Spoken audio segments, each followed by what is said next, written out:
चाहते हैं कि मैथमेटिक्स में 80 में आप 80 लाएं, या तो फिर 80 में 70 प्लस स्कोर करो, या फिर जिन बच्चों को ये डर लग रहा है कि हम मैथमेटिक्स में पास नहीं हो पाएंगे, मेरा मैथ्स बहुत ज़्यादा वीक है, आपको कुछ करने की ज़रूरत नहीं है। आपको अभी मैं जो क्वेश्चंस दे रहा हूँ ये बस कुछ क्वेश्चंस हैं, इसको कर लो। हो सकता है क्वेश्चंस आप लोगों को थोड़ा सा ज़्यादा जरूर लगेगा।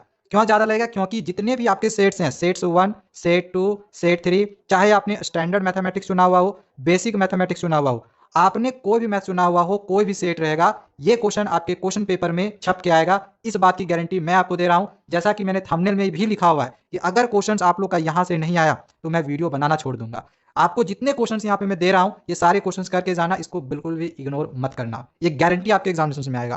देखो सबसे पहला क्वेश्चन, मैं आपको यहाँ पे आंसर्स नहीं समझा रहा हूँ। कोई क्वेश्चन में प्रॉब्लम होगा कि सर मुझे क्वेश्चन का आंसर्स नहीं आ रहा है, कमेंट करना, मैं उसका आंसर्स आप लोगों को समझाऊंगा। मैं आंसर्स आप लोगों को यहाँ पे दिखाते जाऊंगा, लेकिन मैं आपको आंसर समझाऊंगा नहीं। जैसे इस वाले क्वेश्चन में आप लोग को यहाँ पे ए की वैल्यू फाइंड करनी है। यहाँ पे आपको ये जो ए दिखाई दे रहा है इसकी वैल्यू फाइंड करनी है। क्वेश्चन में बोला गया कि ये नो सॉल्यूशन है, एंड नो सॉल्यूशन के लिए आपको कंडीशन पता होगा क्या होता है, a1/a2 equal to b1/b2 and not equal to c1/c2। तो यहाँ से आपको इस रिलेशन से आपको यहाँ से ए की वैल्यू फाइंड कर लेनी है। बहुत ही आसान क्वेश्चन है, इसका जो आंसर निकलेगा ये 4.5 निकलेगा। इसको निकाल के देख लेना, नहीं बनेगा कमेंट करना कोई भी क्वेश्चन में, मैं आपको उसका आंसर जो है वो जरूर समझाऊंगा।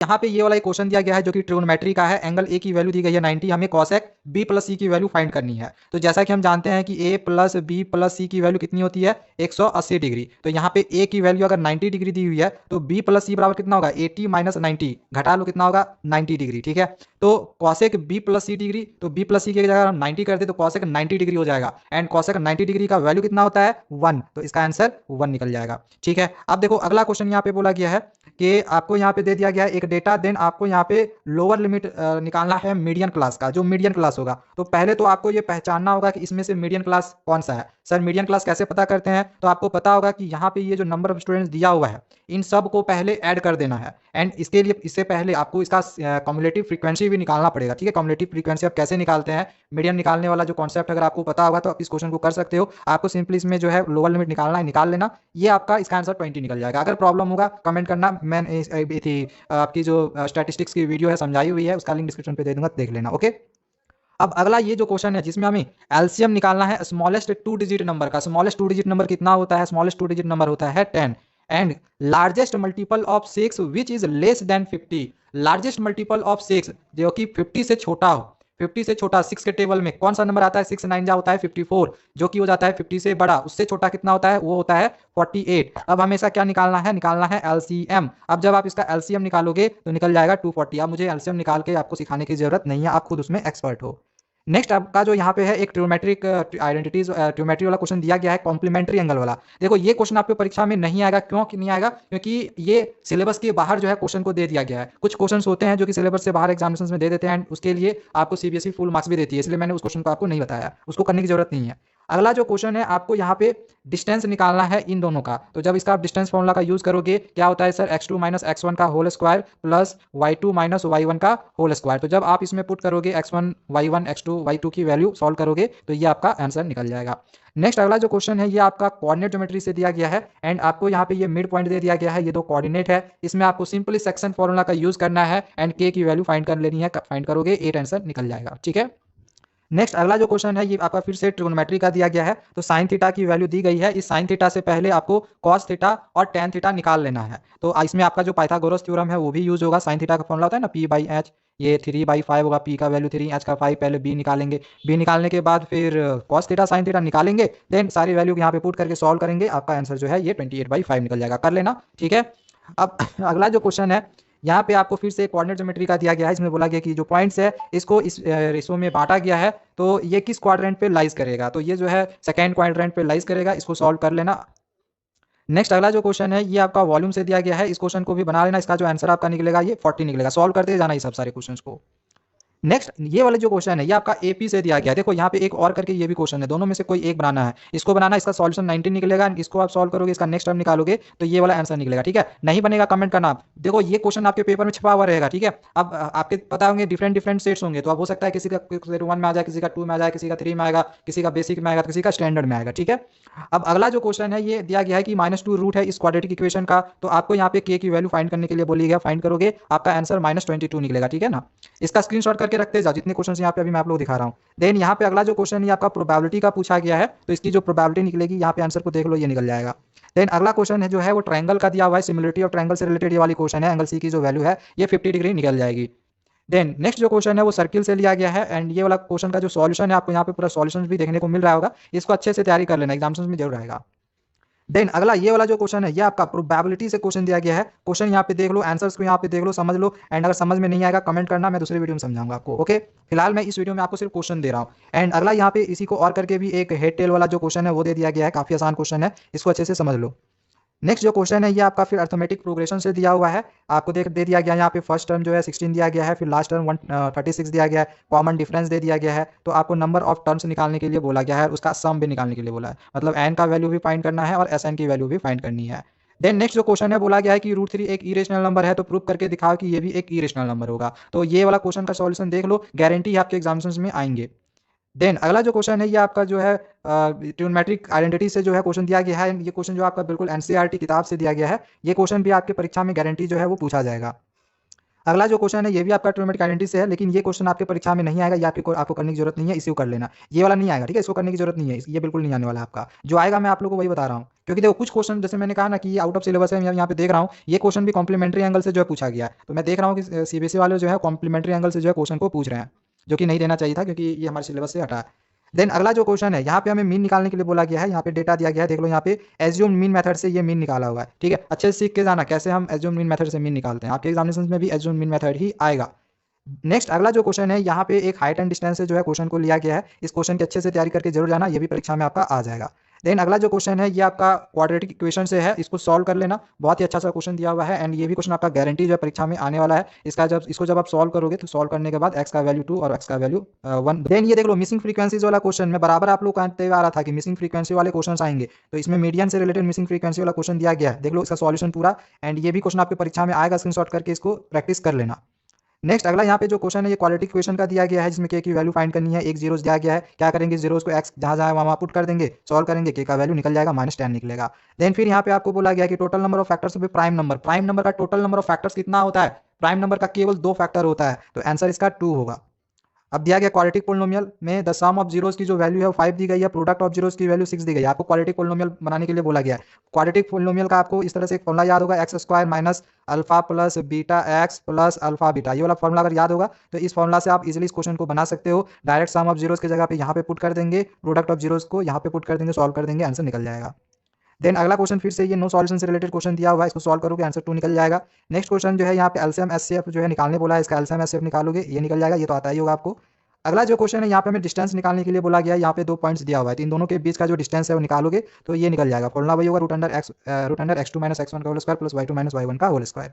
नेक्स्ट ये भी आपका कोऑर्डिनेट ज्योमेट्री से क्वेश्चन दिया गया है, इसको कर लेना, एंड ये कॉलिनियर वाला क्वेश्चन जो है बहुत ही इंपॉर्टेंट है, इसको जरूर करके जाना, आपके परीक्षा में आंसर जो है गारंटी इसका जो है क्वेश्चन पूछा जाएगा, एंड इसका आंसर जो है -2 निकलेगा, ठीक है। देन ये वाला क्वेश्चन भी आपको बिल्कुल करके जाना है, जो कि सर्कमस्क्राइबिंग सर्किल से रिलेटेड रहेगा, यहाँ पे आपको बढ़ने के लिए बोला गया है, इसका जो आंसर है निकालना ये 10 निकल जाएगा। देन एक क्वेश्चन आपका ये 1 मार्क्स में या 2 मार्क्स में रहेगा, जिसमें ये जो हाइट एंड डिस्टेंस है इस तरह का क्वेश्चन जो है पूछा जाता है शैडो वाला, ठीक है, तो इसको कर लेना। वॉल्यूम से एक शॉर्ट क्वेश्चन रहेगा कुछ इस टाइप का, इसको देख लेना अच्छे से, नहीं समझ में आएगा कमेंट करना कि सर ये क्वेश्चन मुझे समझ में नहीं आया, इसका आंसर बताइए। देन अगला ये जो क्वेश्चन है प्रोबेबिलिटी से लिया गया, बहुत ही अच्छा सा क्वेश्चन है, एंड एग्जामिनेशन में आता है, आया हुआ है, तो इसको कर लेना। डाई वाला ये क्वेश्चन कर लेना, इसका आंसर भी आपको यहाँ पे मिल जाएगा। देन प्रोबेबिलिटी का देखो एक क्वेश्चन और भी है, जिसमें यहाँ पे PE = 1 - PE0 होता है, ये वाला फॉर्मूला अगर पढ़ा हुआ तो इसी फॉर्मूला से ये वाला क्वेश्चन बन जाएगा। देन यहाँ पे हमें मीन निकालने के लिए बोला गया है, n नेचुरल नंबर इज 5, तो n की वैल्यू हमें फाइंड करनी है, ठीक है। मीन दिया गया है n नेचुरल नंबर का 15, सॉरी मीन दिया गया है n नेचुरल नंबर का 15, तो इससे हमें n की वैल्यू फाइंड करने के लिए बोली गई है, तो इसका सॉल्यूशन भी आप यहाँ पे देख लो। देन ये क्वेश्चन जो है बिल्कुल हमारे एनसीईआरटी किताब से उठाकर दे दिया गया है, एंड ये क्वेश्चन का सॉल्यूशन भी आप यहाँ पे देख लो, ठीक है, इसका अच्छे से सॉल्यूशन कर लो। नेक्स्ट अगला जो क्वेश्चन है ये हमें मोड फाइंड करने के लिए बोला गया है, तो मोड जरूर अच्छे से सीख के जाना, कैसे हम मोड फाइंड करते हैं इसको बना लेना। देखो कहीं पर भी प्रॉब्लम होगा ना कि सर हमें ये जगह समझ में नहीं आ रही है, सर मुझे मोड निकालने नहीं आती है, मीडियन निकालने नहीं आती है, अर्थमेटिक प्रोग्रेशन नहीं आता है, बस भाई आप लोग कमेंट करना, मैं आपको जरूर समझाऊंगा। नेक्स्ट अगला यहाँ पे जो क्वेश्चन आप देख रहे हो, तो ये जो क्वेश्चन है ये आपका पोलिनोमियल से क्वेश्चन दिया गया है, इसकी तैयारी कर लेना, आपको यहाँ पे इसका सॉल्यूशन भी दिख जा रहा होगा। ये आपका क्वाड्रेटिक इक्वेशन का देख लो, word problem question, quadratic equation का जो वर्ड प्रॉब्लम क्वेश्चन है बिल्कुल यही क्वेश्चन आपका छपा हुआ रहेगा, ठीक है, इसको जरूर कर लेना अच्छे से तैयारी। देन ये क्वेश्चन जो आपका है ट्रायंगल का क्वेश्चन है, ट्रायंगल वाला क्वेश्चन जो है ये आपका बिल्कुल एकदम गारंटी आने वाला है, इसकी तैयारी करके जाना। नेक्स्ट जो अगला क्वेश्चन है ये आपका एपी से दिया गया है, इसकी तैयारी कर लेना, ये भी क्वेश्चन आपका परीक्षा में पूछा जाएगा एंड और करके भी दिया हुआ है, तो दोनों में से कोई एक आप बना सकते हो, बना ट्राई दोनों कर लेना, ठीक है, इसमें ट्राई दोनों कर लेना, इसको भी अच्छे से सीख लेना, स्क्रीनशॉट करते जा सारे क्वेश्चंस का। देन यहाँ पे एरियाज रिलेटेड टू सर्किल से एक क्वेश्चन दिया गया है, इसको अच्छे से सीख लेना, ठीक है, बनाने के लिए। ये भी आपका एरियाज सॉरी ये भी आपका जो क्वाड्रेटिक इक्वेशन है वहाँ से क्वेश्चन दिया गया है, एक वर्ड प्रॉब्लम क्वेश्चन, तो किसी सेट में वो रहेगा तो किसी सेट में ये रहेगा, ठीक है। तो मैंने जैसे पहले कहा था कि डिफरेंट डिफरेंट सेट्स में आपको डिफरेंट डिफरेंट क्वेश्चन मिलेंगे, बेसिक में अलग मिलेगा, स्टैंडर्ड में अलग मिलेगा, इसलिए क्वेश्चन थोड़ा सा ज़्यादा है।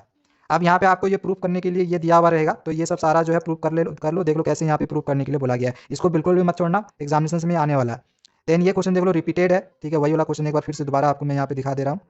फिर से ये आपका जो है कोऑर्डिनेट ज्योमेट्री से जो एक क्वेश्चन है पूछा गया, इसमें के की वैल्यू फाइंड करनी है, जो कि 7 आया हुआ है। फिर ये वाला क्वेश्चन, इसको तो एकदम मत छोड़ना, ठीक है, ये वाला जितने भी बच्चे हैं बेसिक स्टैंडर्ड वाले सारे को इसको करके जाना, ये भी क्वेश्चन आपका रहेगा।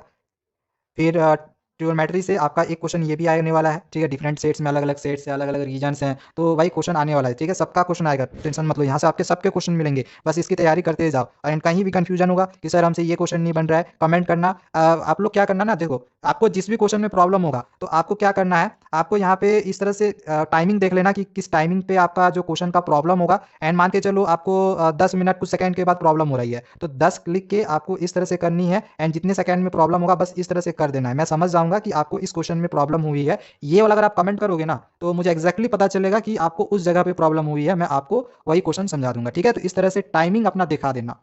देन आपको फिर ये वाला हाइट एंड डिस्टेंस से जो क्वेश्चन है ये आपको तैयारी करके जानी है। फिर से quadratic equation sorry polynomial, polynomial chapter से जो है यहाँ पे क्वेश्चन दिया गया है, इसकी तैयारी कर लेना। एंड यहाँ पे alpha square plus beta square यानी ए स्क्वायर प्लस बी स्क्वायर का फॉर्मूला आपको जरूर याद करके जाना है, क्वेश्चन यहाँ से आपका गारंटी बनेगा। फिर से यहाँ पे देख लो जो रेशियो है वो फाइंड करने के लिए बोला गया है, कोऑर्डिनेट ज्योमेट्री का ये क्वेश्चन है, ये भी क्वेश्चन गारंटी आने वाला है। नेक्स्ट अगला ये जो क्वेश्चन है ये सर्किल का है, सर्किल का यहाँ पे प्रूव करने के लिए दिया हुआ है, बिल्कुल भी मत छोड़ना, गारंटी यहाँ पे परीक्षा में ये क्वेश्चन छपा हुआ रहेगा, ठीक है। देन अगला यहाँ पे ये जो क्वेश्चन है हाइट एंड डिस्टेंस का है, एंड ये भी आपके एग्जामिनेशन के लिए मोस्ट इंपॉर्टेंट है, इसको भी बिल्कुल भी नहीं छोड़ना है आपको। एक पता है ये हमें जीरोस फाइंड करने के लिए रहता है, देखो आ गया है यहाँ पे हमें जीरोस फाइंड करने के लिए बोला है, तो जीरोस इसमें कितने हैं, दो जगह पे ये टच हो रहा है, तो नंबर ऑफ जीरोस 2 निकल जाएगा। फिर यहाँ पे हमें मीन मोड मीडियन से रिलेटेड एक क्वेश्चन दिया गया है, तो यहाँ पे मोड का फॉर्मूला देखो दे दिया गया है, मोड का फॉर्मूला आपने पढ़ा हुआ होगा कि 3 मीडियन माइनस 2 मीन होता है, तो उसी से रिलेटेड एक क्वेश्चन आपका यहाँ पे दिया गया है, एंड ये क्वेश्चन तो रिपीटेड है, ऊपर में भी हमने आप लोगों को दिखाया था। देन प्रोबेबिलिटी का ये क्वेश्चन कर लेना, ये भी दोनों क्वेश्चन रिपीट है, ये तीनों क्वेश्चन रिपीट है, ठीक है, ऊपर में ये ऑलरेडी आपको दिखाया है, एक्चुअली दो बार जो है छप गया है। चलो नेक्स्ट अगला जो क्वेश्चन है ये हमें लास्ट टर्म से हमें 11th टर्म निकालना है, तो लास्ट से अगर 11th टर्म निकालना हो तो इसके लिए फॉर्मूला हम यूज करते हैं L minus N minus 1 into D, तो इस कॉन्सेप्ट से आपका ये जो क्वेश्चन है ये दिया गया है, एंड इस क्वेश्चन को भी जरूर करके जाना, ठीक है, यहाँ पे देख लो सम वाला जो क्वेश्चन है ये। देन अर्थमेटिक प्रोग्रेशंस का आपको ये भी क्वेश्चन करके जाना है, ये भी आपका जरूर पूछा जाएगा कि m times the mth term of N AP is equal to n times its nth term, then आपको शो करके दिखाना है कि m plus nth term AP का जीरो होगा, देखो a प्लस mnth टर्म जो है वो जीरो निकाल के दिखाया गया है। देन अगला जो क्वेश्चन है यहाँ पे बोल दिया गया है कि ये जो है कॉलिनियर है, कॉलिनियर के लिए क्या होता है, कॉलिनियर के लिए होता है A B plus B C equal to A C, तो ए बी निकालेंगे बी सी निकालेंगे, देन इन दोनों को जोड़ के बराबर कर देंगे, ए सी निकाल के सॉल्व करेंगे, सॉल्व करने के बाद जो भी के की वैल्यू निकलेगी वही हमारा आंसर हो जाएगा। देन अगला यहाँ पे ये जो क्वेश्चन है ये सर्किल का क्वेश्चन दिया गया है, इसको भी जरूर कर लेना, इसका आंसर आपका 65 जो है वो निकल जाएगा। नेक्स्ट क्वेश्चन जो है वो ट्रायंगल चैप्टर से आपका यहाँ पे दिया गया है, इसको भी तैयारी कर लेना, ट्रायंगल का सिमिलरिटी से दिया गया है। अगला जो क्वेश्चन है ये मोड से यहाँ पे फिर आपका दिया गया है, जिसमें आपको यहाँ पे मोड फाइंड करने के लिए बोला गया है, तो यहाँ पे देख लो ये मोड फाइंड कर लिया गया है। यहाँ पे आपको मीडियन फाइंड करने के लिए बोला गया है, तो देखो ये मीडियन का फॉर्मूला है, इसको याद कर लेना, सारे वैल्यू को पुट कर देना। इसी प्रकार से देखो यहाँ पे ये मोड का फॉर्मूला है F1 F0 F2 ये सब सारी की वैल्यू पुट कर लेना, ठीक है। देन नेक्स्ट क्वेश्चन फिर आपका ये सर्किल का है, डिफरेंट डिफरेंट सेट्स में अलग अलग क्वेश्चन रहेगा, तो ये आपका किसी सेट 1 में होगा तो दूसरा वाला किसी सेट 2 में होगा, ऊपर में जो क्वेश्चन दिखा है, ठीक है, तो इसको भी बिल्कुल भी नहीं छोड़ना। अब आपको ये नहीं पता है कि आपका कौन सा सेट्स है, इसीलिए मैं आपको सारे क्वेश्चन दे रहा हूँ, एंड ये क्वेश्चन भी आपका एग्जामिनेशन में बिल्कुल आने वाला है, ट्रिग्नोमेट्रिक आइडेंटिटीज का क्वेश्चन है, इसको करके जाना है। देन ये भी आपका एक बहुत ही इंपॉर्टेंट क्वेश्चन है जो कि क्वाड्रेटिक इक्वेशन से लिया गया है, वर्ड प्रॉब्लम क्वेश्चन है, ये भी एग्जामिनेशन में आ जाएगा। ये जो क्वेश्चन है ये आपका गारंटी हाइट एंड डिस्टेंस से पूछा जाने वाला है किसी सेट में, ये जरूर छपा हुआ रहेगा, ठीक है, इसको भी जरूर कर लेना। एंड ये जो क्वेश्चन है ये आपका 2 मार्क्स में पूछा जाएगा, ट्रिग्नोमेट्रिक आइडेंटिटी से जो क्वेश्चन है ये लिया गया है। देन देख लो यहाँ पे ये जो क्वेश्चन है ये आपका केस बेस्ड क्वेश्चन है, केस बेस्ड क्वेश्चन देखो आया हुआ है जो कि प्रोबेबिलिटी से आया हुआ है, ये 2 क्वेश्चन की अच्छे से तैयारी करके जाना, ये क्वेश्चन भी आप लोग का एग्जामिनेशन में जरूर आएगा। अब अगला जो ये जो क्वेश्चन है ये आपका वॉल्यूम से दिया गया है, एंड ये क्वेश्चन भी आपके एग्जामिनेशन में गारंटी आने वाला है, इसको भी अच्छे से जरूर तैयारी करके जाना। ये क्वेश्चन आपका हाइट एंड डिस्टेंस है, इसकी तैयारी कर लेना, ये भी आपके परीक्षा में आएगा। एंड अगला जो क्वेश्चन है ये आपको पता है कि आपकी ट्रायंगल की थ्योरम है, थेल्स थ्योरम, जिसे हम बीपीटी थ्योरम भी कहते हैं। तो इसका हमने यहाँ पे आंसर नहीं दिया हुआ है। अगर आपको थेल्स थ्योरम समझना होगा तो हमने बहुत ही अच्छे से समझाया हुआ है, वो एनिमेटेड टाइप में, जिसको कि आप तुरंत देखोगे ना तो एक बार में आपको समझ में आ जाएगा। इसका लिंक मैं थेल्स थ्योरम का डिस्क्रिप्शन पे दे रहा हूँ, जाके आप लोग देख सकते हो। ठीक है, देन एक अब लास्ट क्वेश्चन, दो क्वेश्चन और मैं आपको दूंगा जो कि एपी का है। एक एपी का ये क्वेश्चन कर लेना एंड एपी से एक ये क्वेश्चन कर लेना। ठीक है, ये क्वेश्चन कर लो। एसएन की इसमें ये वैल्यू दी हुई रहेगी, आपको बोला जाएगा कि सम ऑफ फर्स्ट टू टर्म्स निकालो, सेकंड टर्म निकालो, थर्ड टर्म निकालो, 10th टर्म निकालो या nth टर्म निकालो। तो आपको ये वाला जो सॉल्यूशन है, एक फॉर्मूला होता है T N equal to S N minus one. तो इस फॉर्मूला से आप इसको फाइंड कर सकते हो, बहुत ही इजीली फाइंड कर सकते हो। हमने इस वीडियो में समझाया हुआ है, अगर देखना होगा तो देख लेना। इसमें हमने चैप्टर 1 से लेके चैप्टर 5 तक का आपको कॉन्सेप्ट भी बता दिया है एंड इस क्वेश्चन को सॉल्व करके भी बताया है। तो बस इतने क्वेश्चन है, अगर इतने क्वेश्चन को कर लिए तो आपको 80 में 80 लाने से कोई नहीं रोक सकता है। ठीक है, ये गारंटी है कि आपका आ जाएगा। एंड आपका अगर मैथ्स वीक भी है ना, कितना भी आपका वीक है, अगर ये क्वेश्चन करके जाते हो तो भी आपका 60 प्लस जो है वो नंबर आ जाएगा, चाहे आपको मैथ्स आता हो या नहीं आता हो, लेकिन आपको इतने क्वेश्चन करके जाने होंगे। तो चलो इतने क्वेश्चन की तैयारी करो, मिलते हैं दूसरे वीडियोज में। Thank you, bye bye.